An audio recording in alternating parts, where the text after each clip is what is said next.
بسم الله الرحمن الرحيم إنا أرسلنا نوحا إلى قومه أن أنذر قومك من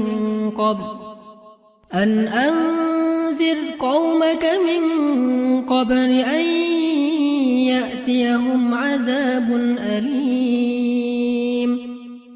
قال يا قوم إني لكم نذير مبين أن اعبدوا الله واتقوه وأطيعون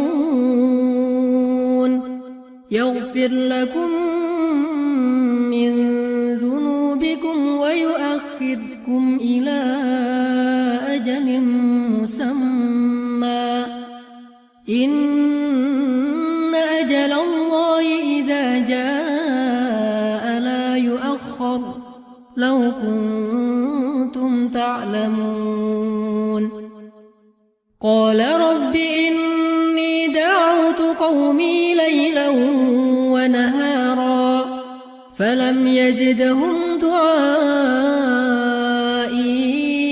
إلا فرارا وإني كلما دعوتهم لتغفر لهم جعلوا أصابعهم في آذانهم واستغشوا ثيابهم وأصروا واستكبروا استكبارا ثم إني دعوتهم جهارا ثم إني أعلنت لهم وأسررت لهم إسرارا فقلت استغفروا ربكم إنه كان غفارا يرسل السماء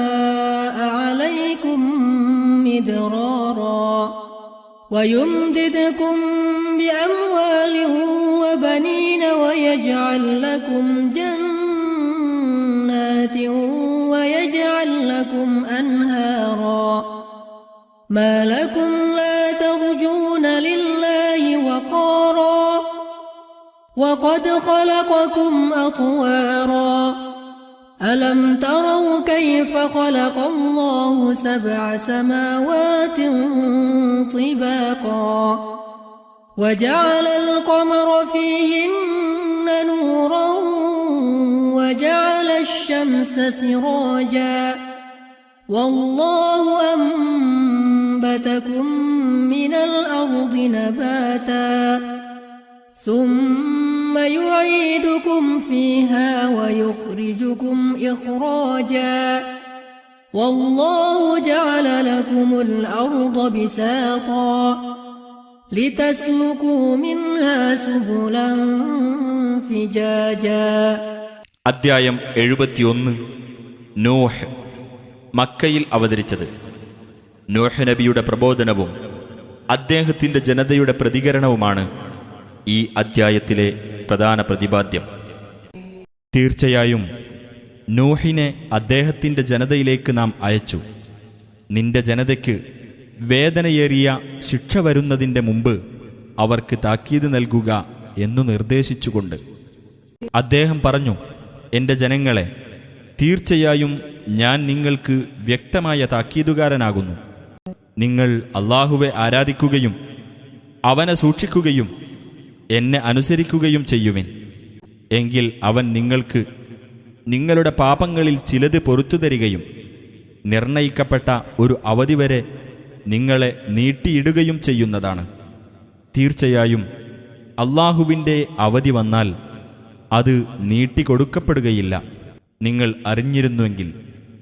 അദ്ദേഹം പറഞ്ഞു, എൻ്റെ രക്ഷിതാവേ, തീർച്ചയായും എൻ്റെ ജനതയെ രാവും പകലും ഞാൻ വിളിച്ചു.